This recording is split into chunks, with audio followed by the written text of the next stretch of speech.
الحمدللہ رب العالمین والصلاة والسلام علی اشرف الانبیاء والمرسلین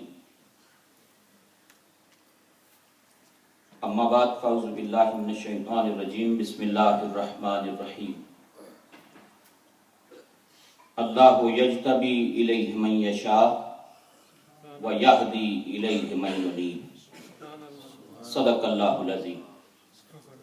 قال اللہ تبارک و تعالی فی الکلام المجید فی شان حبیبہ ان اللہ و ملائکتہ یصلون علی النبی یا ایہا الذین آمنوا صلوا علیہ وسلموا تسلیما۔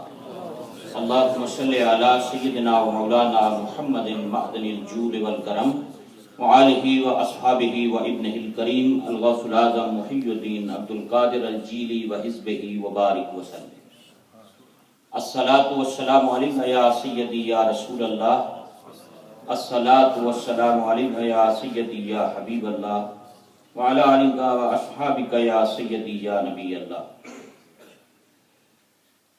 واجب الاحترام علماء ملت اسلامیہ اور بالخصوص علامہ محمد مسعود احمد صاحب ہمارے انتہائی مہربان دوست ہیں، ساتھی ہیں، امریکہ سے ان کا تعلق ہے۔ اس نے اتفاق ہے کہ یہ قریبی یہاں اقبال بھائی کے گھر اس وقت موجود تھے اور ابھی یہاں بیٹھے بیٹھے مجھے میسج آیا کہ بھی آپ سے ملنا چاہتے ہیں، تو میں نے کہا میں یہاں قریبی ہوں تو میں انشاءاللہ حاضر ہوتا ہوں۔ تو انہوں نے مہربانی کی، یہ تشریف لائے۔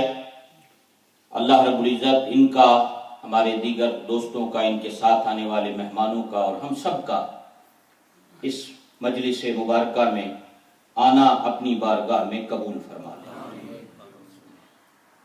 حضرات، یہ آپ کے علم میں ہے محفل ماہانہ مجلس امام الاولیاء سلطان الاولیاء میرا محی الدین سیدنا شیخ عبد القادر جیلانی الحسنی والحسینی رضی اللہ تعالیٰ عنہ کی ذات والا صفات سے منسوب ہے، اور اس 14 اگست کی مناسبت سے انتہائی مختصر وقت میں آپ حضرات نے محترم جناب افسر صاحب سے قیام پاکستان کے حوالے سے بھی گفتگو سماعت کی۔ یہ بھی ایک اچھا اضافہ رہا کہ جہاں ہم اس مجلس میں حاضر ہوئے تو ہم نے اپنے ان شہداء کی قربانیوں کو بھی یاد کیا کہ جن کی قربانیوں کی بدولت اللہ نے خطہ پاکستان ہمیں عطا کیا۔ میں انتہائی مختصر وقت میں جو مجھے ٹائم دیا گیا ہے انشاءاللہ اسی میں اپنی گفتگو کو ختم کر دوں گا۔ حضرات، میں اکثر آپ حضرات کی خدمت میں یہ بات عرض کرتا رہتا ہوں کہ یہ مجالس، یہ محافل دراصل تعلیم و تربیت کا ذریعہ ہے۔ ہمارے بزرگوں نے اور اسلاف نے یہ محافل جو شروع کی تھی، ان کا مقصد یہ تھا کہ ان مجالس کے ذریعے آنے والوں کا بندگی کا رشتہ اللہ کی ذات سے مضبوط کیا جائے۔ یہ رسم نہیں ہے، بدقسمتی سے آج اہل سنت کی مجالس رسم بنتی جا رہی ہیں۔ ہم نے رسم سمجھ لیا ہے کہ آنا ہے، بیٹھنا ہے، کھانا ہے، پینا ہے اور گھروں کو چلے جانا ہے۔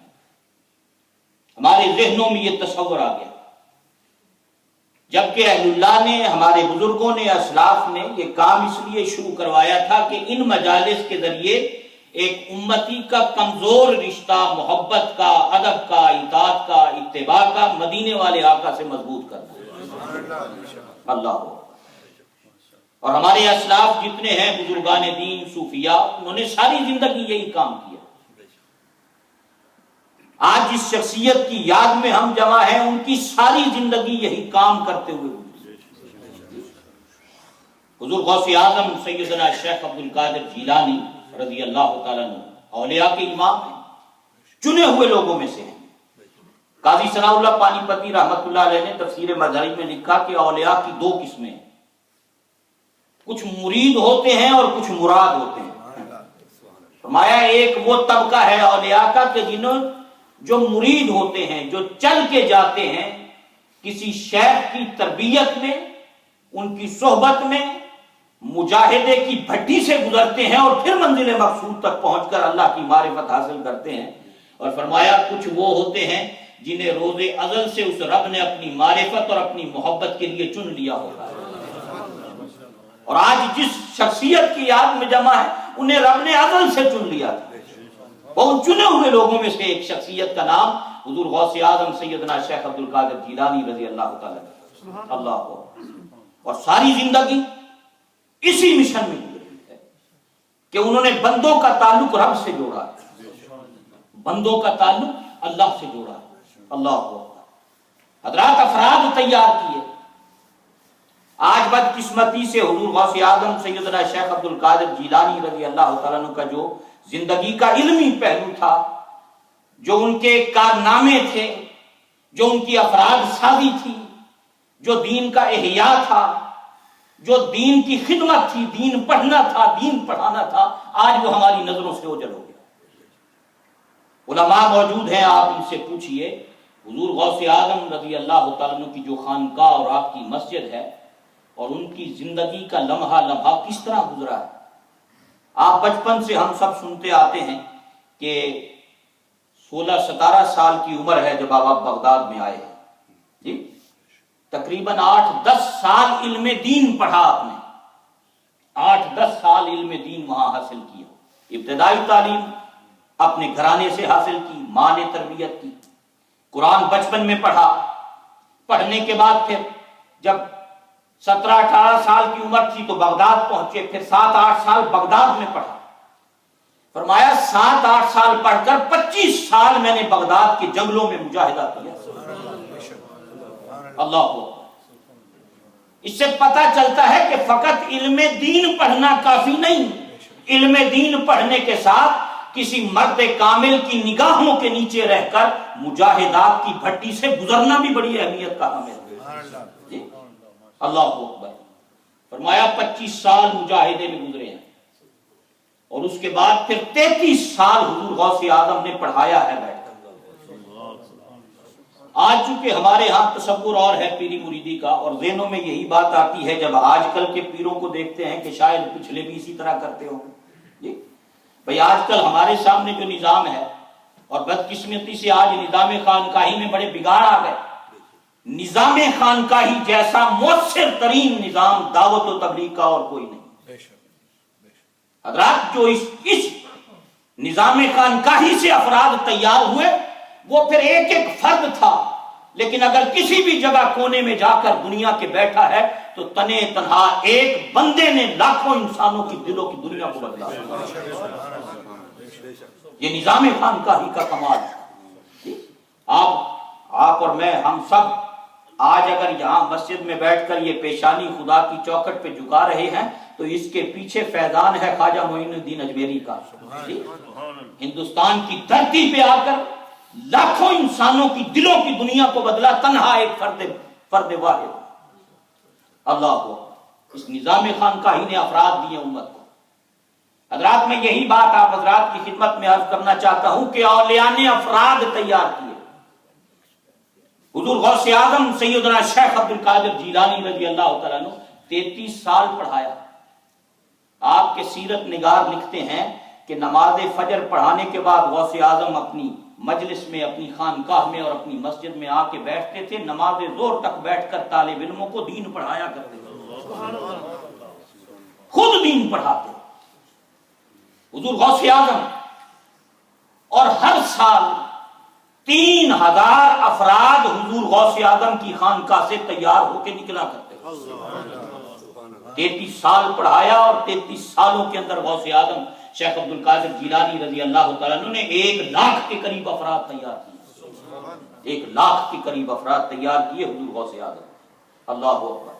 دن میں دین پڑھاتے, رات کو اسی خانقاہ کے دوسرے حصے میں اپنے ان دن میں پڑھنے والے شاگردوں کو تزکیہ نفس کے مراحل سے بھی گزارتے, یعنی دین بھی پڑھاتے, ان کی اندر کی دنیا کو بھی پاکیزہ کرتے. صوفی صرف ظاہر پہ زور نہیں دیتا, صوفی ظاہر کے ساتھ ساتھ باطن پہ بھی زور دیتا ہے, باطن پر بھی زور دیتا ہے. اور سب سے زیادہ زور اس دل پر دیتے ہیں اسی دل کی دنیا کو، جیسے کہ ابھی آپ سن رہے تھے، اسی دل کی دنیا کو بدلتے ہیں. ایک انسان کا ظاہر بدلا جاتا ہے، ایک اندر کی دنیا بدلتی ہے. اللہ اکبر. تقوی کا نور اندر پیدا کرتے ہیں. حضور غوث اعظم نے 1,00,000 افراد تیار کی. یہ سلطان نور الدین زنگی اور سلطان صلاح الدین ایوبی، ان کی فوجوں میں لڑنے والے 90% لوگ یا امام غزالی کے شاگرد ہیں یا حضور غوث اعظم کے مرید ہیں. اور پھر ایسے لوگ معاشرے کو ان صوفیوں نے دیے کہ جو خشک صوفی نہیں تھے، یعنی ہر پہلو سے ان کی تربیت ایسی کی گئی کہ اگر وہ مصلی پہ کھڑا ہے تو قاری قرآن اور امام نظر آتا ہے، اور وہی بازار میں بیٹھا ہے تو اس جیسا تاجر کوئی نظر نہیں آتا، اور وہی میدان جہاد میں کھڑا ہے تو اس جیسا مجاہد اسلام نظر نہیں آتا. یعنی ہر پہلو سے ان کی تربیت کی، ایسے افراد تیار کی. اللہ اکبر. ان کا تعلق اللہ سے جوڑا ہے، رب سے تعلق جوڑا ہے، رب کی بارگاہ میں جھکنے والا بنایا اور نے. اللہ اکبر. قرآن مجید نے کہا نا وَمَنْ أَحْسَنُ قَوْلًا مِّمَّنْ دَعَا إِلَى اللَّهِ، وہ اس سے زیادہ کس کی بات اچھی کہ جو بندوں کو خدا کی طرف بلاتا ہے. بھئی اس سے بھی زیادہ کسی کی ہے بات؟ فرمایا سب سے خوبصورت بات اسی کی ہے، سب سے خوبصورت کلام اسی کا ہے، سب سے خوبصورت بیان اسی کا ہے جو بندوں کو خدا کی طرف بلا رہا ہے، جو بندوں کو رب کی ذات کی طرف بلاتا ہے، اللہ کی ذات سے تعلق جوڑتا ہے.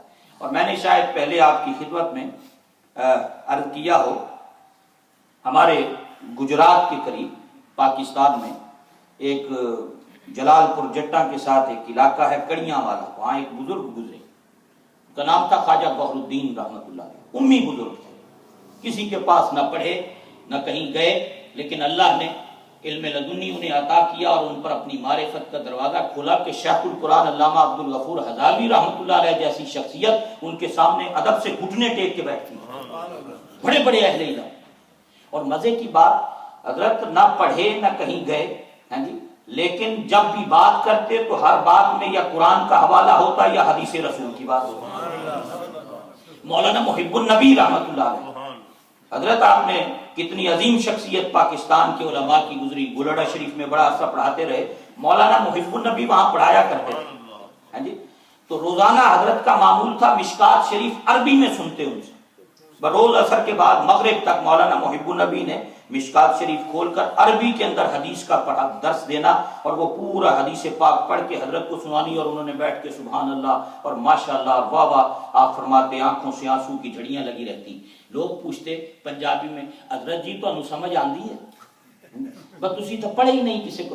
اور فرمایا یار دی گل جس زبان وچ بھی ہوے سمجھ آندی ہے، محبوب کی بات جس زبان میں بھی ہو سمجھ آتی ہے. اللہ اکبر.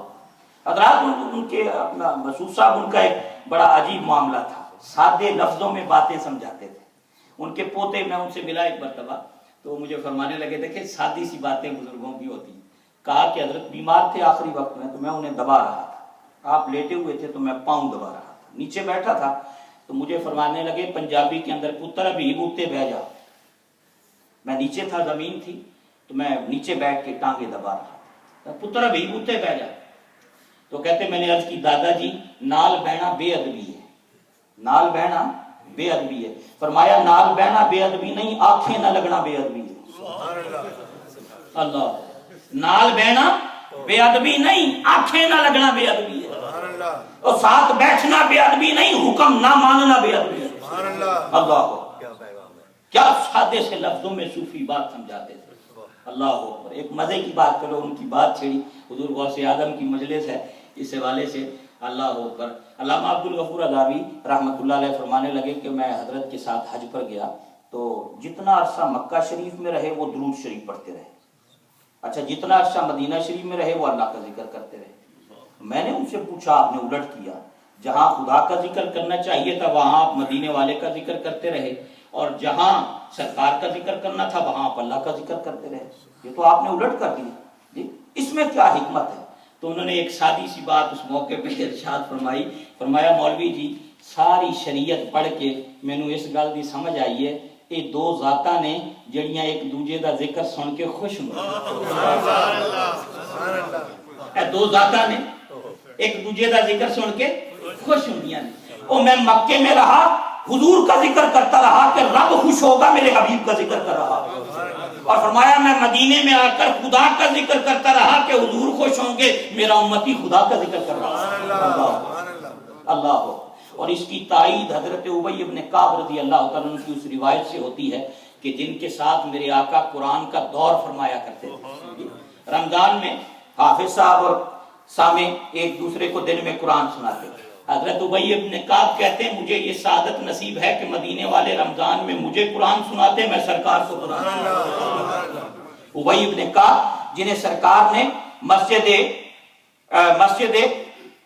نبوی شریف کے اندر، جنہیں سیدنا عمر نے سب سے پہلے نماز تراویح کا امام مقرر کیا، سب سے پہلے 20 رکعت نماز تراویح کے امام ابی بن کعب، سب سے پہلے حضرت عمر نے ان کا تقرر کیا بطور امام۔ سب سے پہلے انہوں نے حضور سید عالم علیہ السلام کی مسجد میں، اللہ اکبر، وہ فرماتے ہیں ایک دن میرے آقا کریم علیہ السلام تشریف فرما تھے تو سرکار نے مجھے فرمایا، آپ نے فرمایا ابی بن کعب قرآن کی تلاوت سنا۔ انہوں نے عرض کی یا رسول اللہ صلی اللہ علیہ وسلم میری کیا مجال کہ میں تلاوت کروں، آپ کے تو قلب ادھر پہ قرآن اترا ہے بھئی، آپ کے سینے میں، آپ کے قلب پہ تو نازل ہوا ہے۔ آپ نے فرمایا نہیں، میرا دل چاہتا ہے کسی غیر سے اپنے رب کا کلام سنوں۔ فرمایا اور دو ذاتاں نے جڑیاں ایک دوسرے کا ذکر سن کے خوش ہوئی ہیں۔ اللہ اکبر۔ ان کی میں بات اصل جس طرف آپ کو لانا چاہتا تھا کہ صوفیوں نے کس طرح بندوں کے دلوں کے اندر خدا کا تصور پختہ کیا۔ اللہ اکبر۔ رب کا تصور یہ صوفیان نے بندوں کے اندر پختہ کیا۔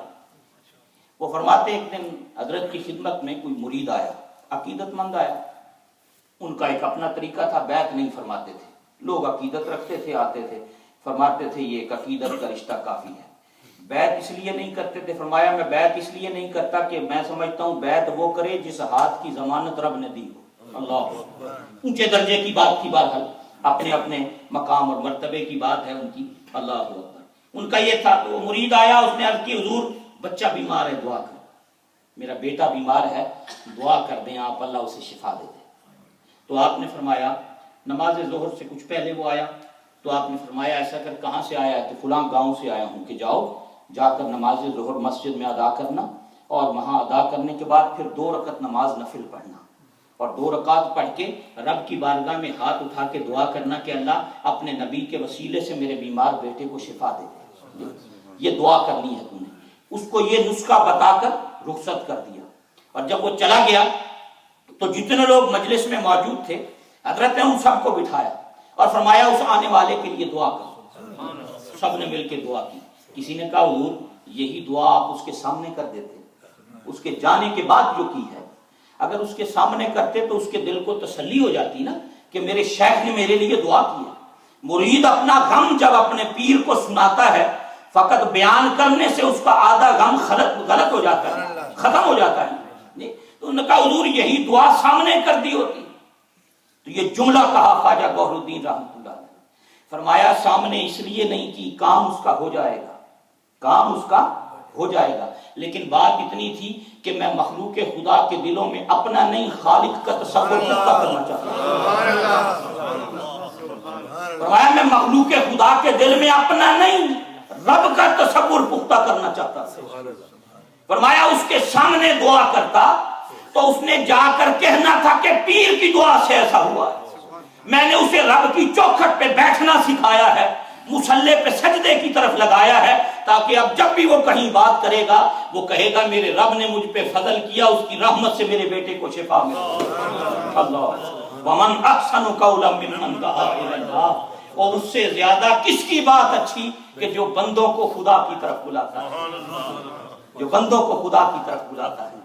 حضرت خواجہ حسن بصری رضی اللہ تعالیٰ عنہ، آپ نے میرے آقا کریم صلی اللہ علیہ وسلم کی ذات اقدس کے حوالے سے ایک بات انہوں نے ارشاد فرمائی کہ میں نے سرکار کے صحابہ میں سے کسی کی زبان سے یہ بات سنی اور وہ قسم اٹھا کے یہ بات فرمایا اللہ کی قسم، روئے زمین پر، خدا کی اس زمین پر اللہ کو سب سے زیادہ محبوب بندے وہ ہیں، رب سب سے زیادہ محبت ان لوگوں سے کرتا ہے جو اس کی مخلوق کے دلوں میں اس کی محبت پیدا کرتے ہیں، جو بندوں کے اندر رب کی محبت کا چراغ روشن کرتے ہیں۔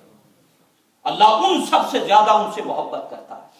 حضرات صوفیوں نے یہ کام کیا، حضور غوث اعظم نے یہ کام کیا، ساری زندگی شہنشاہ بغداد کی افراد تیار کرتے ہوئے گزری ہے، افراد تیار کی، ایسے لوگ پروڈیوس کیے، معاشرے کو دیے جن کے وجود سے خیر پھوٹتی تھی، جن کے وجود سے رحمت تقسیم ہوتی تھی مخلوق خدا کو، اللہ اکبر، جن کے اندر اللہ کا ڈر تھا، تقوی تھا، پرہیزگاری کا نور تھا۔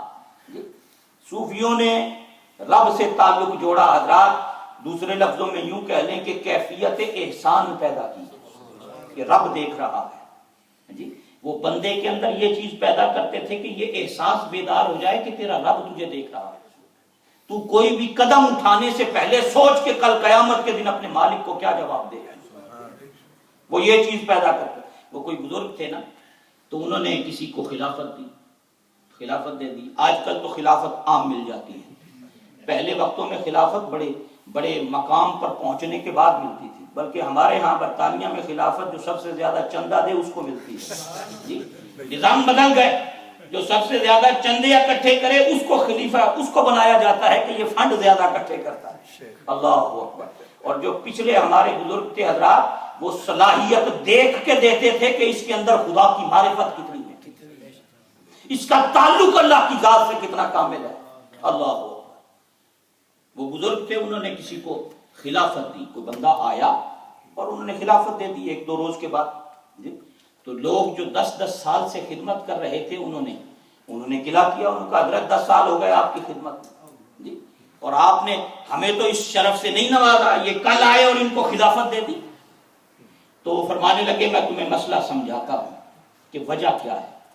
ایک مرغی دی اور فرمایا یہ ایک مرغی ہے اور یہ چھری ہے، یہ لے جاؤ اور اسے کسی ایسی جگہ جا کر ذبح کرو جہاں تمہیں کوئی اور نہ دیکھ رہا، کوئی اور نہ دیکھ رہا۔ تو وہ لے کر چلے گئے، کافی دیر کے بعد آئے، ایک نے کہا حضرت میں نے ذبح کر دی، دوسرے نے کہا میں نے ذبح کر دی۔ فرمایا کہاں ذبح کی؟ کہ میں یہاں سے 10 میل دور گیا تھا صحرا کے اندر اور کوئی نہیں تھا، وہاں ذبح کی، میلوں میلوں کوئی نہیں تھا۔ تیسرے سے پوچھا تو نے کہاں ذبح کی؟ کہا میں غار میں گیا تھا فلاں جگہ پہاڑوں میں، وہاں اور کوئی نہیں تھا۔ چوتھے سے کہا، اس نے کہا میں سمندر میں بڑی دور کشتی پہ گیا، وہاں جا کے ذبح کی، اور کوئی نہیں تھا۔ جسے خلافت دی تھی وہ زندہ مرغی ہاتھ میں پکڑ کے واپس لے آیا اور فرمایا تو نے کیوں نہیں ذبح کی؟ کہا حضرت میں جہاں بھی گیا خدا دیکھ رہا تھا، میں جہاں بھی گیا رب دیکھ رہا تھا۔ حضرات یہ تصور اگر پختہ ہو گیا بندوں کے دل کے اندر کہ میرا رب دیکھ رہا ہے تو سمجھ جائیں وہ بندہ مقام پہ پہنچ گیا۔ آج یہ احساس ختم ہو گیا ہے۔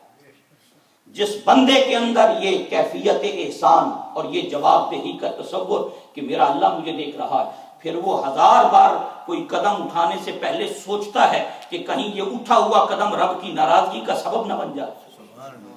وہ ایک ایک قدم پھونک پھونک کے اٹھاتا ہے۔ حضرت عبداللہ ابن عمر رضی اللہ تعالیٰ عنہ سفر پہ جا رہے تھے، آپ راستے میں مسافر تھے، کچھ اور ساتھی بھی ساتھ تھے، چرواہا مل گیا، وہ بکریاں چرا رہا تھا۔ حضرت عبداللہ ابن عمر رضی اللہ تعالیٰ نے اس چرواہے سے کہا کہ اے چرواہے ہم مسافر ہیں، بھوک لگی ہے، اگر مہربانی کر اپنی بکریوں کا دودھ ہمیں دے دے تو ہم پی کر اپنی بھوک پیاس مٹا کے آگے چلے جائیں گے۔ اس نے کہا حضرت میں آپ کو بکریوں کا دودھ نہیں دے سکتا، دودھ نہیں دے سکتا۔ فرمایا کیوں نہیں دے سکتے؟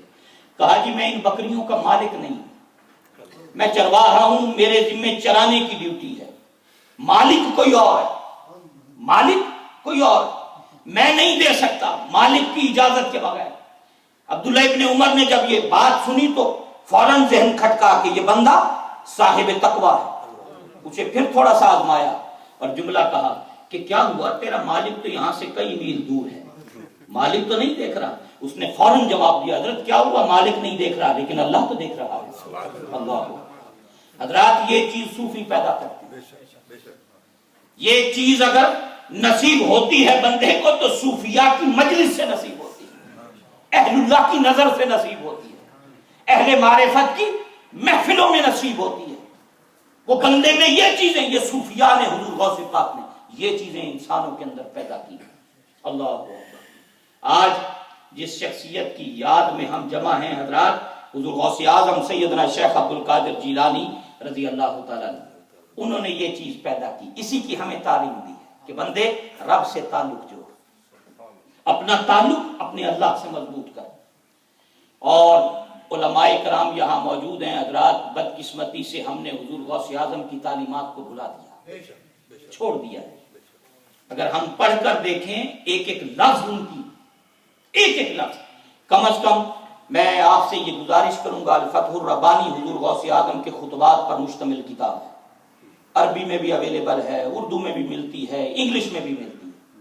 یعنی بغداد کی جامعہ مسجد میں جو 3 ہفتے میں خطبے حضور غوث اعظم دیا کرتے تھے، اور ان کے خطبات کو 400 علماء قلم دوات لے کر لکھا کرتے تھے، ان خطبات پر مشتمل وہ کتاب ہے۔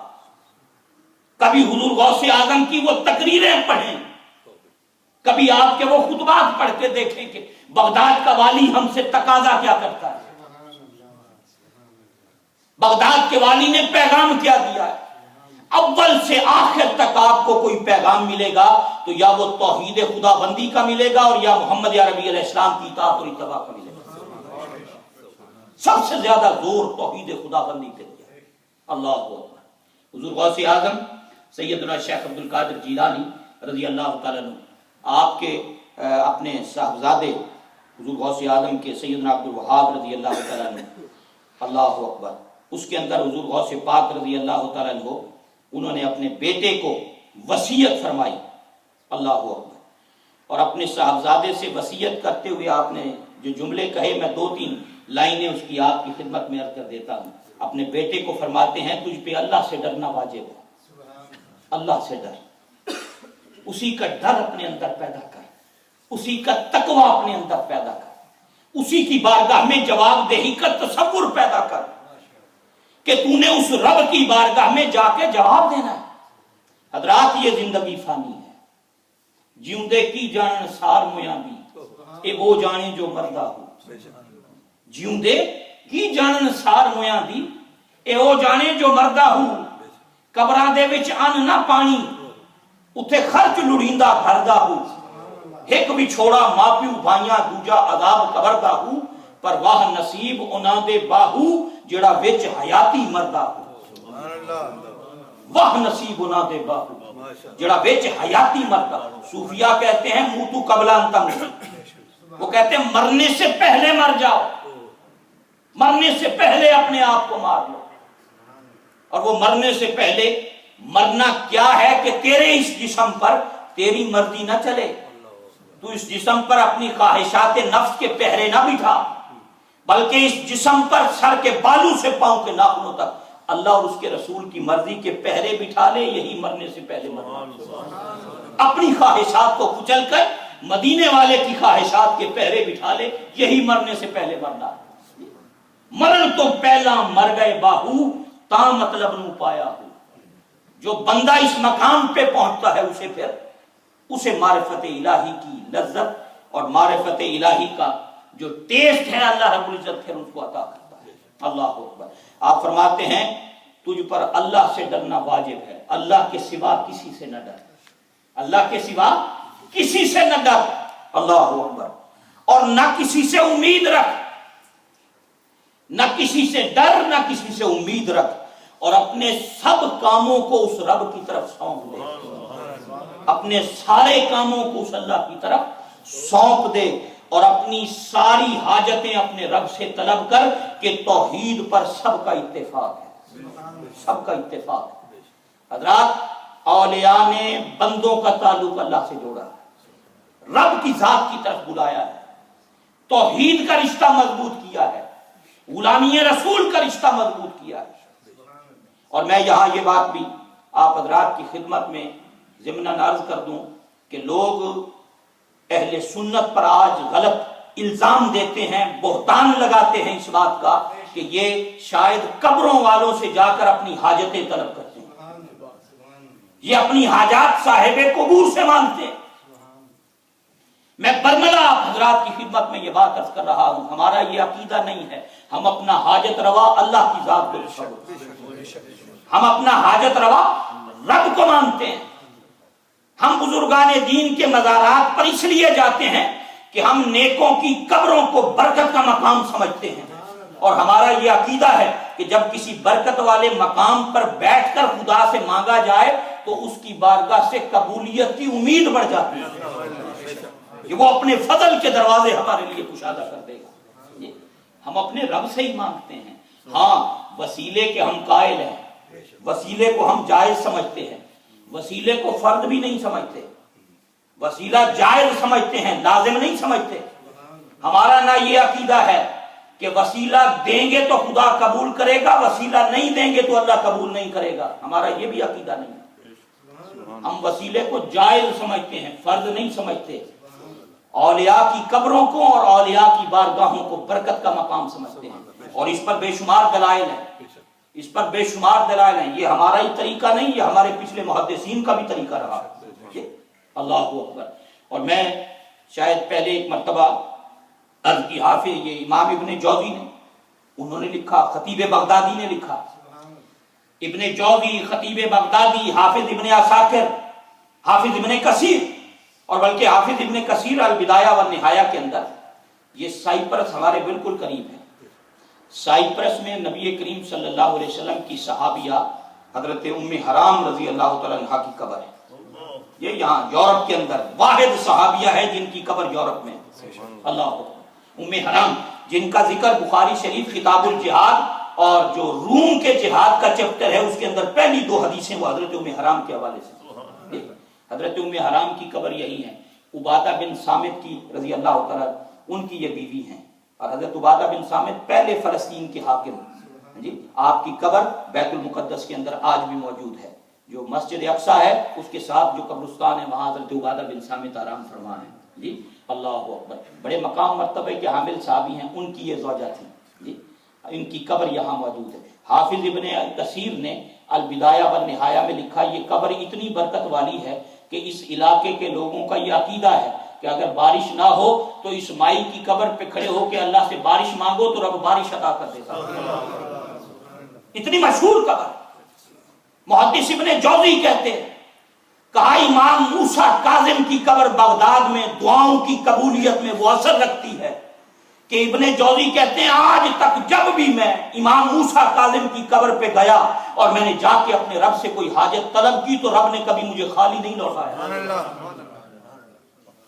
مانگتے ہم اللہ کی ذات سے ہیں، لیکن ان قبروں کو، اولیاء کی بارگاہوں کو برکت کا مقام سمجھ کے خدا سے سوال کرتے ہیں کہ مالک تیرا بندہ ہے، ساری زندگی تیری اطاعت میں گزری ہے، ہم اس کے پاس آ کر تجھ سے سوال کر رہے ہیں، مہربانی کر ہمیں نہ دیکھ، اس کا صدقہ ہماری حاجتوں کو ہی پورا کر دے۔ یہ ہمارا عقیدہ ہے اہل سنت۔ اللہ ہو، حضرات اولیاء نے رب کی توحید کا سبق دیا ہے، توحید کا سبق دیا ہے۔ اللہ اکبر۔ اور پھر ایک مجلس کے اندر حضور غوث پاک سیدنا شیخ عبد القادر جیلانی رضی اللہ تعالیٰ عنہ، آپ نے بڑی خوبصورت ایک اور بات ارشاد فرمائی۔ اللہ اکبر۔ حضور غوث پاک رضی اللہ تعالیٰ عنہ فرماتے ہیں، اور تم مخلوق سے جا کے اپنی حاجتیں مانگتا ہے، اور فرمایا یہ ایک دن تیری حاجت پوری کر دیں گی، 2 دن کر دیں گی، 1 مہینہ تیری حاجتیں پوری کر دیں گی، 1 سال پوری کر دیں گی، 2 سال کر دیں گی، آخر ایک دن وہ آئے گا جب تجھ سے تنگ پڑ جائیں گی۔ اور فرمایا تو اپنا دامن اس چوکھٹ پہ آ کر بچھا جو تیری حاجتوں سے نہ تو کبھی گھبرائے گا اور نہ کبھی اس کے خزانے میں کمی آئے گی، تو مانگتا چلا جا وہ تجھے عطا کرتا چلا جا۔ اور فرمایا غوث پاک نے فرمایا دعا کا جال بچھا۔ حضور غوث اعظم سیدنا شیخ عبد القادر جیلانی رضی اللہ تعالیٰ فرماتے ہیں دعا کا جال بچھا۔ فرمایا تو اپنا دعا کا جال بچھا اس کی چوکھٹ پر، وہ مانگ تو صحیح آتا۔ اللہ اکبر۔ حضرات وہ تو بڑی محبت کرنے والا ہے، ہم نے اس کی چوکھٹ چھوڑ دی۔ آج صوفی رب کی چوکھٹ پہ بٹھانے والے لوگ ہیں، وہ تعلق اس بارگاہ سے جوڑتے ہیں بندے کا۔ اور فرمایا آ کے دعا مانگ، اپنے دامن پھیلا اس کی چوکھٹ پر۔ حضرات آج ہمیں کوئی مشکل ہو، پریشانی ہو، دکھ ہو، تکلیف ہو، بیماری ہو، کتنے ہیلے ہم کرتے ہیں، فلاں ڈاکٹر کے پاس ہیں، اس کا علاج یہاں نہیں، فلاں ملک میں ہے وہاں پہنچو، بھئی پاکستان میں نہیں انگلینڈ میں آ جاؤ، جی بیماریوں کے لیے کتنی تگ و دو کرتے ہیں. یہ کرنا چاہیے، سنت ہے. رب نے اسباب کی دنیا پیدا کی ہے، وہ مسبب الاسباب ہے، اس نے ہر چیز کا سبب بنایا ہے.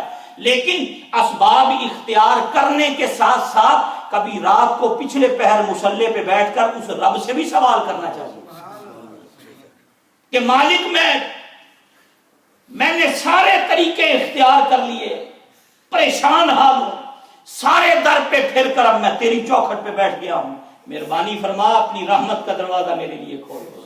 اللہ اپنی رحمت کا دروازہ میرے لیے کھول دو. حضور سید عالم صلی اللہ علیہ وسلم نے اپنی احادیث کے اندر بھی اس جانب بہت متوجہ کیا اپنی امتیوں کو. حضرات کبھی مشکل گھڑی آئے، پریشانی ہو، نہ بھی ہو، عادت بنائیں رات کی کچھ پہر اندھیرے میں بیٹھ کے رب کو منانے کی، اس کی چوکھٹ پہ آنسو بہانے کی، اس سے لو لگانے کی، سجدہ ریزیوں کی، اس مسجد سے پیار کی، اس مسجد کی خدمت کی، اسے آباد کرنے کی، یہاں آ کر سجدے کرنے کی. یہ بہت بڑی عبادت ہے. آج ہم غافل ہیں. یہ دین سے دوری کا عالم ہے کہ مسجد سے اذان کی آواز آئی تو ایک کان سے نکال سنی اور دوسرے سے نکال. یہاں تو اللہ نے ہمیں 10 گاڑیاں بھی دے رکھی ہیں، زندگی کی ہر نعمت اس رب نے ہمیں عطا کی ہے، راستے میں آنے میں بھی کوئی رکاوٹ نہیں. اور اس کے باوجود بندہ اگر خدا کی چوکھٹ پہ حاضری نہ دے، مسجدوں سے دور رہے، بیگانہ رہے خدا کے گھر سے، اس سے بڑی بدقسمتی اور کیا ہے.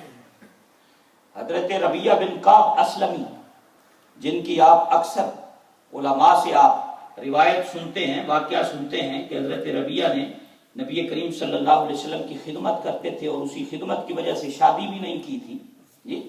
اور پھر ایک دن حضور کو وضو کروا رہے تھے. کہتے میں 24 گھنٹے مسجد نبی میں رہتا جی. رات کو حضور گھر تشریف لے جاتے، میں حجرے کے دروازے پہ بیٹھ جاتا کہ شاید رات کو کسی وقت محبوب حبیب خدا کسی وقت آواز دے تو خادم فوراً موجود ہو. راتیں وہیں گزرتی. کہا ایک دن وضو کروا رہا تھا، دریائے رحمت جوش میں آ گیا. مدینے والے نے فرمایا سل ربیہ، اے ربیہ مانگ کیا مانگتا ہے. اللہ کو مانگ کیا مانگتا ہے. امام نووی کہتے ہیں حضور نے فرمایا سلمی، مجھ سے مانگ کیا مانگتا ہے. کیا مانگتا ہے مانگ. حضرت ربیہ بن کعب کہتے ہیں میں وضو کروا رہا تھا، میں نے آپ کی خدمت میں ہاتھ باندھ عرض کیا یا رسول اللہ صلی اللہ علیہ وسلم کچھ نہیں چاہیے، اتنی تمنا ہے جس طرح آج خدمت کر رہا ہوں کل جنت میں بھی کرتا رہا. جس طرح آج خدمت کر رہا ہوں. حضور کچھ نہیں چاہیے، بس ایک سوال ہے، جو آج سعادت نصیب ہے خدمت کی، یہ دعا کر دیں اللہ کرے جنت میں بھی یہ نصیب رہے. فرمایا میرے آقا کریم علیہ السلام نے پتہ ہے کیا نسخہ بتایا حضور نے. آپ نے یہاں تک تو روایت سنی، اس سے آگے پتہ سرکار نے انہیں کیا فرمایا تھا. فرمایا اگر تو چاہتا ہے کہ تجھے جنت میں میرا قرب نصیب ہو تو پھر ربیہ کثرت سے خدا کی بارگاہ میں سجدے کیا کر. اللہ ہو کثرت سجود سے مدد کر میری. اگر جنت میں قرب چاہتا ہے تو اس پیشانی میں سجدوں کی تڑپ پیدا کر. اس پیشانی میں سجدوں کی تڑپ پیدا کر اگر تو چاہتا ہے کہ تجھے میرا قرب نصیب ہو جائے. حضرات یہ اللہ کے گھر ہیں مساجد. یہاں آ کر بندے کو خدا کی محبت، خدا کا قرب نصیب ہوتا ہے، سجدہ ریزی کی لذتیں نصیب ہوتی ہیں. اور جتنے بزرگان دین ہیں، میں مسجد کے حوالے سے بھی ضمناً یہ بات عرض کرنا چاہوں گا کہ مسجدوں سے پیار کیا کریں. حضور غوث اعظم نے ساری زندگی مسجد سے پیار کیا. 33 سال مسجد میں بیٹھ کے پڑھایا حضور غوث پاک. اور اگر ہم تھوڑا سا پیچھے جا کر تاریخ میں دیکھیں اپنے بزرگوں اور اسلاف کا طریقہ، تو ایک ان کا یہ بھی طریقہ ہمیں ملتا ہے کہ بزرگ جب بھی آتے تھے ٹھہرتے تھے کسی علاقے میں تو مسجد میں قیام کرتے تھے. حضور غوث اعظم کا یہ طریقہ رہا ساری زندگی. مسجد کے بالکل ساتھ آپ کا حجرہ ہے. حضرت آپ نے زیارت کی بغداد شریف کے اندر، آپ کے مزار کے سامنے بالکل وہ حجرہ ہے. ادھر آپ کی مسجد، ادھر آپ کی قبر انور ہے، درمیان میں وہ حجرہ آج بھی موجود ہے جس میں ساری رات غوث اعظم عبادت کیا کرتے تھے. یعنی بالکل ادھر مسجد، ادھر آپ کی وہ خانقاہ تھی اور آج بھی وہ حجرہ موجود ہے. ساری زندگی مسجد میں. کبھی سفر کے اندر جانے کا بھی اتفاق ہوا تو بزرگ حضور غوث اعظم کی شخصیت، آپ کی سیرت پڑھ کے دیکھیں، پتہ کرواتے تھے اگر کہیں رات بسر کرنی ہے کہ یہ دیکھو کہ اس علاقے میں ہمارا سب سے غریب مرید کون ہے، سب سے غریب مرید کون ہے۔ حج پر جاتے ہوئے حضور غوث اعظم سیدنا شیخ عبد القادر جیلانی رضی اللہ تعالیٰ عنہ ایک مرتبہ آپ نے پتہ کروایا، اپنے صاحبزادگان سے فرمایا تلاش کرو یہاں اس علاقے میں سب سے غریب عقیدت مند اور مرید ہمارا کون ہے۔ جو سب سے غریب تھا اس کے گھر بغداد کے والی نے ڈیرا لگایا۔ آج خال خال آپ کو یہ چیز نظر آئے گی، آج اللہ ماشاءاللہ خال خال آپ کو یہ چیزیں نظر آئیں گی، وگرنہ آج غریبوں کے ہاں قیام کرنا بڑی دور کی بات ہے۔ غریب مرید کو تو بعض اوقات سلام لینے کے لیے کتنی تگ و دو کرنی پڑتی ہے، یہ حالت ہو گئی ہماری۔ نظام خانقاہی میں اس قدر بگاڑا گیا آج، اللہ اکبر۔ حضور غوث اعظم ٹھہرے وہاں، بڑے بڑے امیر لوگ، مرید چاہنے والے، بادشاہ وقت سب آئے، نذرانے پیش کیے، ہدیے پیش کیے۔ اور یہ بھی ایک طریقہ تھا غوث پاک کا، اپنی پوری زندگی کبھی نذرانے کو ہاتھ نہیں لگایا۔ آپ کی خدمت میں بڑے بڑے تحفے آتے تھے، فرماتے تھے وہاں رکھ دو، اور خادم کو حکم ہوتا تھا یہاں سے اٹھا کر لنگر میں لے جا کر مخلوق خدا کو کھلانے پہ خرچ کر دو۔ اللہ کبھی ہاتھ نہیں لگائے۔ ساری رات لوگ ملنے کے لیے شام بھر آتے رہے، ڈھیر لگ گیا۔ صبح جب اٹھے اس غریب مرید کو بلا کر غوث پاک نے فرمایا یہ جو کچھ جمع ہوا ہے تیری زندگی کے لیے کافی ہے، ہم تو مسافر ہیں، آگے جا رہے ہیں۔ اللہ حضرات، خدمت انسانیت کو فروغ دیا صوفیاء نے، مخلوق خدا کی خدمت کی ساری زندگی۔ یہ غوث پاک نے کھانا کھلایا بھوکوں کو۔ یہ جو 11ویں کا تصور ہے پوچھئے علماء سے، اس کے پیچھے بھی یہی فلسفہ تھا۔ مہینے کے بعد پورے علاقے کے لوگ جمع ہوتے، جو کچھ لنگر میں ہوتا کھلا دیتے مخلوق خدا کو۔ اور خدا فرماتے ہیں، غوث پاک سرکار خود فرماتے ہیں میں نے پورے اعمال کو دیکھا ہے، بغور دیکھا ہے، اعمال کی چھان بین کی، میں نے 2 اعمال کو سب سے افضل پایا۔ یہ خود غوث پاک فرماتے ہیں میں نے پوری اعمال کی دنیا میں 2 چیزیں سب سے افضل پائیں۔ حضور غوث اعظم نے فرمایا، لوگوں نے پوچھا کیا؟ فرمایا ایک تو بھوکوں کو کھانا کھلانا اور دوسرا حسن اخلاق۔ فرمایا میرے ہاتھ میں سوراخ ہے، خود فرماتے ہیں میرے ہاتھ میں سوراخ ہے۔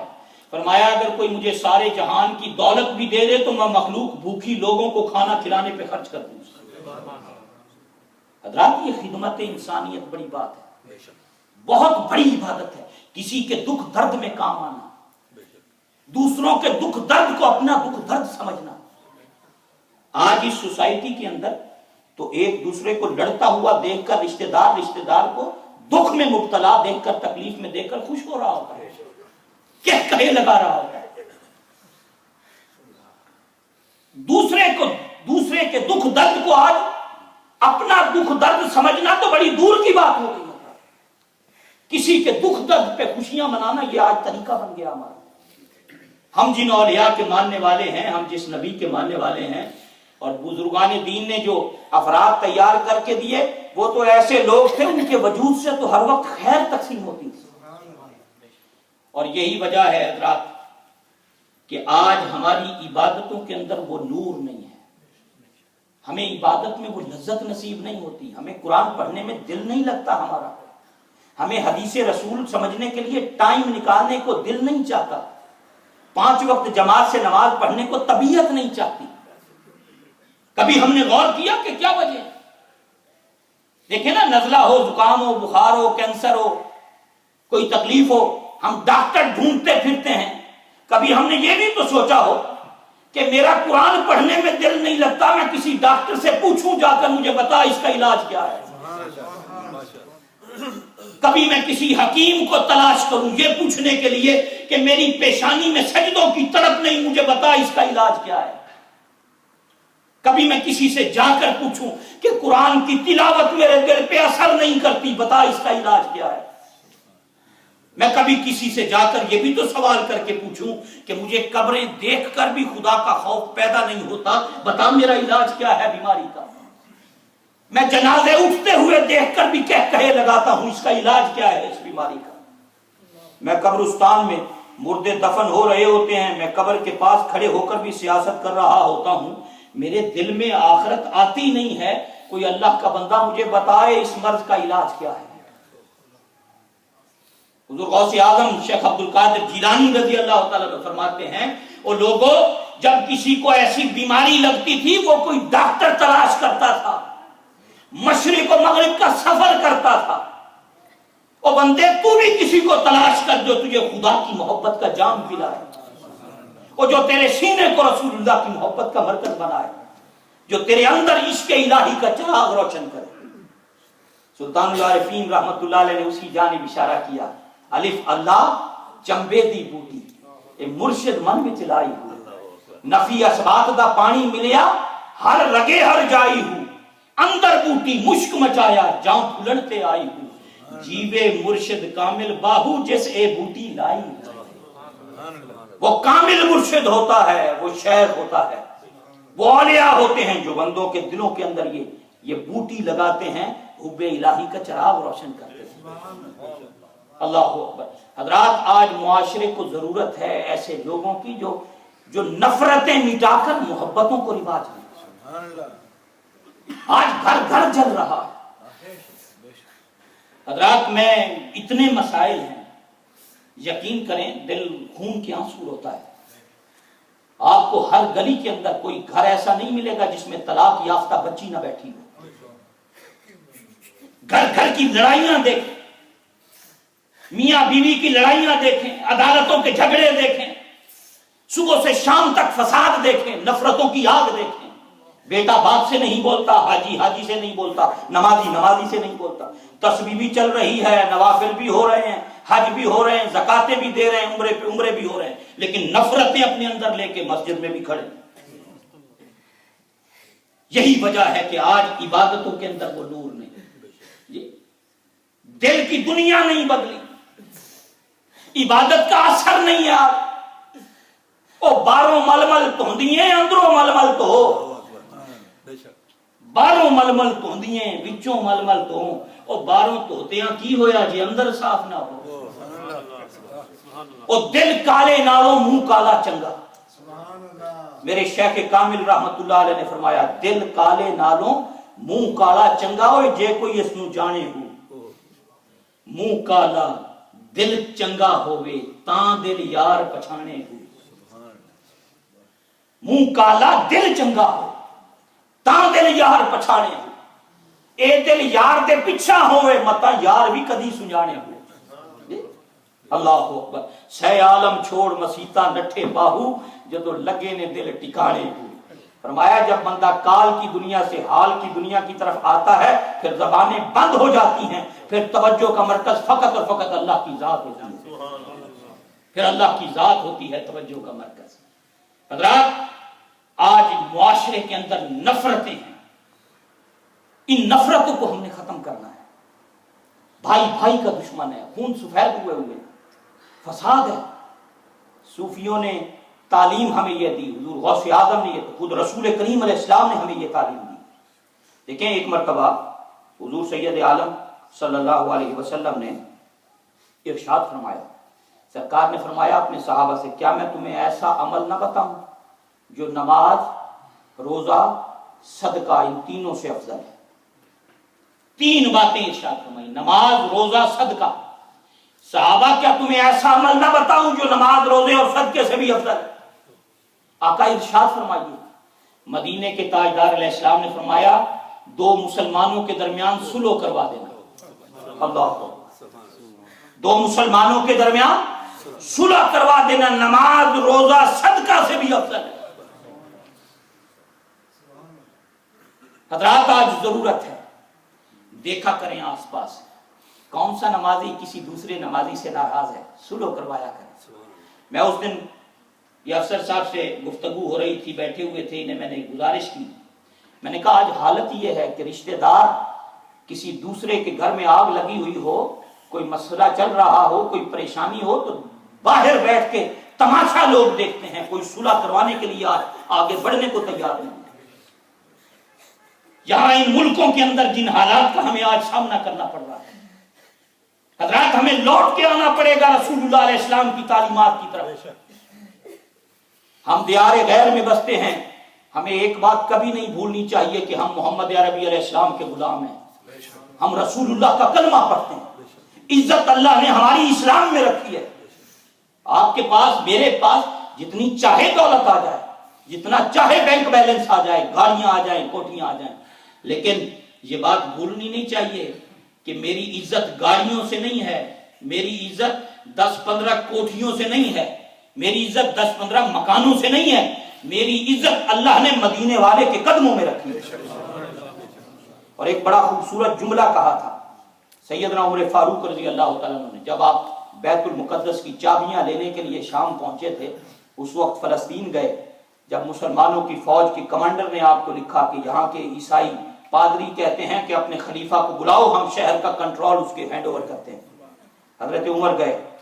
حضرت عمر کے ساتھ 22 لاکھ مربع میل کا حاکم، 22 لاکھ مربع میل کا حاکم، ایک اونٹ پر سوار تھے، ایک خادم ساتھ تھا اور امیر المومنین ساتھ تھے.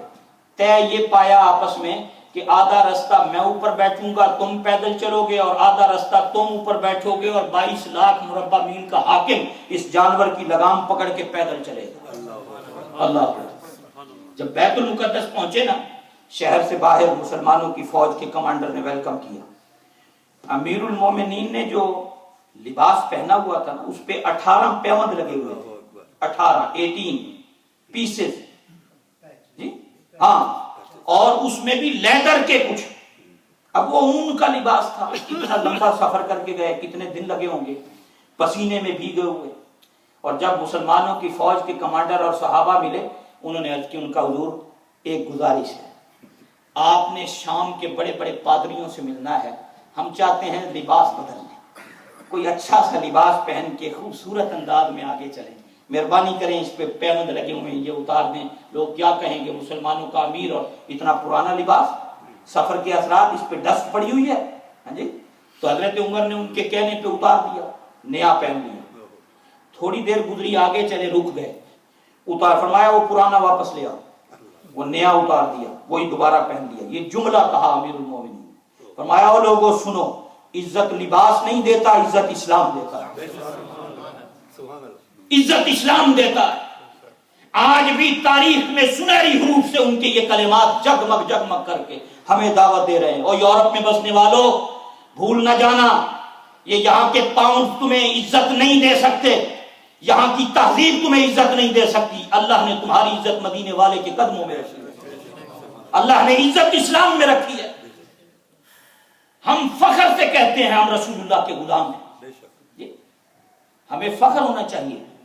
اور میں آخر میں یہ بات یہاں آپ حضرات کی خدمت میں عرض کرنا چاہوں گا کہ بدقسمتی سے آج دور حاضر کے خوارج نے اسلام کا چہرہ مسخ کر کے دنیا کو اسلام کے حوالے سے جو پیغام دیا ہے، اس میں ہماری اہل سنت کی ذمہ داری زیادہ ہے. ہم باہر نکلیں، ہم اپنے کردار سے، اخلاق سے، صورت سے، سیرت سے اس یورپ میں بسنے والی غیر مسلم قوموں کو بتائیں کہ ہم صوفیہ کے ماننے والے ہیں، ہم داتا علی حجویری کے فالوور ہیں، ہم غوث اعظم کے مرید ہیں، ہم شہنشاہ نقشبند سے محبت کرتے ہیں، ہم شیخ شہاب الدین سہروردی کے ماننے والے ہیں، ہم بابا فرید الدین سے پیار کرنے والے ہیں.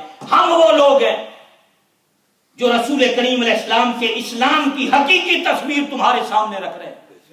ہم تمہیں بتاتے ہیں کہ یہ گردنیں کاٹنے والا اسلام جو دنیا کے سامنے لوگ پیش کر رہے ہیں، نہ ان کا اسلام سے کوئی تعلق، نہ محمد عربی سے ان کا کوئی تعلق. یہ دور حاضر کے خوارج ہیں. 1500 سال پہلے رسول اللہ نے ان کی نشاندہی کی تھی. علماء موجود ہیں، ان سے پوچھئے. ہر حدیث کی کتاب کے اندر کتاب الفتن آپ کو ملے گا، اور اس کتاب الفتن میں رسول اللہ نے ان کے چہرے بھی بتائے، ان کے حلیے بھی بتائے، ان کے قبیلے بھی بتائے، ان کی سازشیں بھی مدینے والے نے بتائے. 1500 سال پہلے حضور نے امت کو بتایا.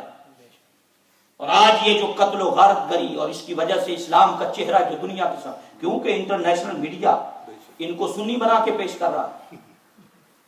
آج انٹرنیشنل میڈیا یہ داعش کو، آئیسس کو سنی بنا کر لوگوں کے سامنے پیش کر رہا ہے. ہم میں سے ہر وہ شخص نوجوان جو سوشل میڈیا یوز کرتا ہے، اسے چاہیے ہر فورم پر دنیا کو بتائے کہ نہ ان کا اسلام سے کوئی تعلق، نہ صوفیہ سے کوئی تعلق، نہ اہل سنت سے کوئی تعلق، یہ اسلام کے نمائندے نہیں، اور اسلام کا نمائندہ ہمیں عملی طور پہ بن کے دکھانا ہوگا، اور اس کی صورت کیا ہوگی حضرات؟ ہمیں کردار خوبصورت بنانا ہوگا۔ آج اس UK کی دھرتی پر اسلام و فوبیا تیزی سے پھیل رہا ہے، اسلام کے بارے میں نفرت پھیل رہی ہے۔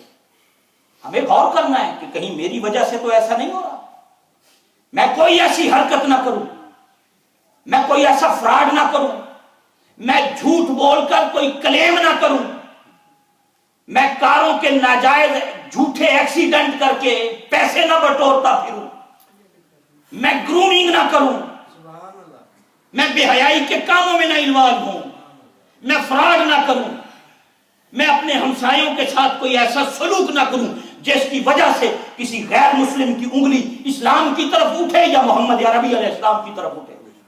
ہم نمائندے ہیں اس ملک میں اسلام کے، ہماری ذمہ داری ہے۔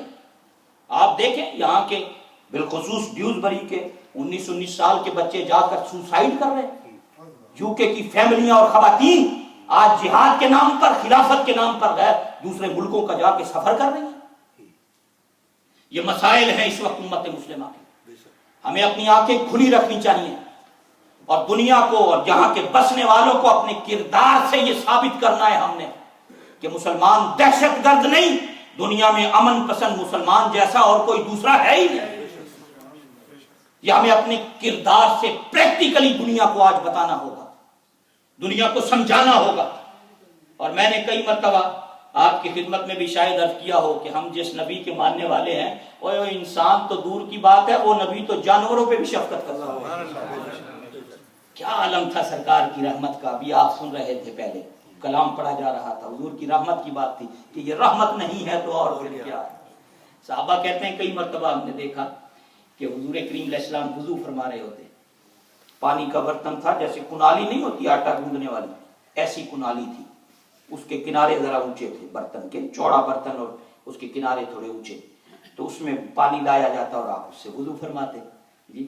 تو کئی مرتبہ ایسا ہوتا سرکار وضو فرماتے، بلی آ جاتی، پیاسی بلی آ کے سامنے بیٹھ جاتی، حضور وہ پانی کا برتن اٹھا کے اس کے آگے رکھتے، فرمایا تو پہلے پانی پی لے، محمد بعد میں وضو کر لے۔ اللہ، کیا رحمت ہے میرے آقا، کیا رحمت ہے سرکار کی۔ صحابہ کہتے ہم نے یہ منظر بھی دیکھا کہ حاکم تائی کی بیٹی دربار رسالت میں ننگے سر کھڑی ہے جی، اور ننگے سر بیٹی کو دیکھ کر مدینے والے نے بلال کو اپنی کملی دی کہانی کہ اس کے سر پہ ڈالو، اس کے سر پہ ڈالو۔ تو کسی نے آواز دے کر کہا یہ کافر کی بیٹی ہے۔ مدینے والے نے فرمایا وہ بیٹی بیٹی ہوتی ہے، چاہے مسلمان کی ہو چاہے کافر کی ہو۔ ہم جس نبی کے ماننے والے ہیں اس نبی کی تعلیم ہے، وہ عالمین کے لیے رحمت ہے۔ اسلام دہشت گردی کا مذہب نہیں، یہ ہم نے دنیا کو اب اپنے کردار سے ثابت کرنا ہے۔ حضرات اب اس ملک کے اندر تقریروں سے بات نہیں بنے گی، کردار بدلنے سے بات بنے گی۔ غیر مسلموں سے اپنے روابط مضبوط کریں۔ اس ملک میں ہم رہتے ہیں، میری یہ گزارش ہے مسجدوں کے اندر آپ غیر مسلموں کو بھی بلایا کریں، ایسے پروگرام ارینج کیا کریں، وہ آئیں ہماری مسجدیں دیکھیں، ان کے پریسٹ ہیں، ان کے جو پادری ہیں ان کو انوائٹ کریں، ان کو قریب کریں۔ یہ جو نفرت پھیل رہی ہے اس نفرت کو ختم کرنے کے لیے دیگر مذاہب کے لوگوں سے اپنے تعلقات اچھے بنائیں۔ قریب آپ کے کوئی غیر مسلم رہتا ہے اس کے گھر بھی لنگر بھیج دیا کریں، اور چاول پکا کے اپنے رشتہ داراں دے گھر تے اسی کر دیں، یہاں کسی غیر مسلم کے گھر میں بھی بھیجا کرو، اور شاید اس لنگر کو کھا کر اس کے دل میں بھی رسول اللہ کی محبت کا چراغ جل جائے، اس کے گھر میں بھی تحفے بھیجا کریں۔ کبھی ایسا بھی ہونا چاہیے مساجد کی طرف سے ہاسپٹلز کے اندر جو کینسر کے اور دیگر مرضوں کے چھوٹے چھوٹے بچے معصوم ہیں انہیں جا کے گفٹ تقسیم کیا کریں۔ حضرات دور جدید کے تقاضے ہمیں اختیار کرنے ہوں گے تاکہ یہ اس نفرت کو کم کرنے کے لیے ہم اپنی ذمہ داری اور اپنا رول ادا کر سکیں۔ ٹائم پورا ہو گیا اور باتیں بہت سی تھیں، آپ کو بہت ساری باتیں میں نے آج کے اس بیان کے اندر اور آج کے اس پروگرام کے اندر آپ کی خدمت کے اندر عرض کی ہیں۔ ٹھنڈے دل سے غور کرنا ہے. حضرات, اپنے گریبان میں آج مجھے اور آپ کو, ہم سب کو جھانکنے کی ضرورت ہے. ہماری عادت ہے ہم دوسروں کو دیکھتے ہیں. حضرت ابو ہریرہ رضی اللہ عنہ کا ایک قول ہے, آپ نے فرمایا ہو تمہیں دوسروں کی آنکھ میں تنکا نظر آ جاتا ہے, اپنی آنکھ کا شہدیر نظر نہیں آتا. اور فرمایا دوسروں میں تنکا تو دیکھ لیتے ہو, اپنی آنکھ کا شہدیر نظر نہیں آتا. آج اپنے اندر جھانکنے کی ضرورت ہے, سچا مسلمان بننے کی ضرورت ہے. جیسا کہ ابھی علامہ صاحب سے آپ سن رہے تھے کہ مسلمان تو ہوتا ہی وہ ہے جس کے ہاتھ سے بھی دوسرے محفوظ رہیں, جس کی زبان سے بھی دوسرے محفوظ رہیں. المسلم من سلم المسلمون من لسانہ و یدہ. اور یہی بات حضرت ابو موسیٰ اشعری رضی اللہ تعالیٰ نے ایک مرتبہ سرکار سے پوچھی, کہا کس کا اسلام اچھا؟ بخاری اور مسلم میں یہ روایت ہے, کس کا اسلام اچھا؟ آج کہتے ہیں نا لوگ اگر پوچھتے ہیں وہ جی کہ گل منی ہے, سارے اسلام کے دعویٰ کرتے ہیں, اے بھی اسلام کی طرف ہی بلا رہے ہیں, اے بھی اسلام کی طرف بلا رہے ہیں, اے بھی اسلام, کس کی طرف جائیں؟ سبھی اسلام کی بات کرتے ہیں, سب قرآن کی بات کرتے ہیں. مدینے والے نے جواب دیا, بلائیں گے سب اسلام کی طرف. ابو موسیٰ اشعری کہتے ہیں میں نے پوچھا کس کا اسلام اچھا؟ تو میرے آقا نے فرمایا المسلم من سلم المسلمون من لسانہ و یدہ. اسلام اس کا اچھا جس کے ہاتھ سے بھی دوسرے محفوظ, جس کی زبان سے بھی دوسرے محفوظ. اور وہ صوفیاء کا اسلام ہے, وہ غوث اعظم کا اسلام ہے, وہ صحابہ کا اسلام ہے, وہ داتا علی حجویری کا اسلام ہے, وہ خواجہ معین الدین اجمیری کا اسلام ہے, وہ صوفیوں کا اسلام ہے جس میں محبت ہی محبت ہے, جس میں نفرت ہے ہی نہیں. اللہ حضور غوث اعظم کی تربت انور پہ کروڑ ہا رحمت نازل فرمائے, ان کے فیضان سے اللہ ہم سب کو وافر حصہ نصیب فرمائے. وہ عظیم شخصیت اللہ یجتبی الیہ من یشاء, جسے چاہتا ہے چن لیتا ہے. وَيَهْدِي إِلَيْهِ مَن يُنِيبُ, جو اس کی طرف رجوع کرتا ہے وہ اپنے فضل کے دروازے اس کے لیے کشادہ کرتا ہے. اللہ میری اور آپ کی حاضری قبول فرمائے. وما علینا الا البلاغ.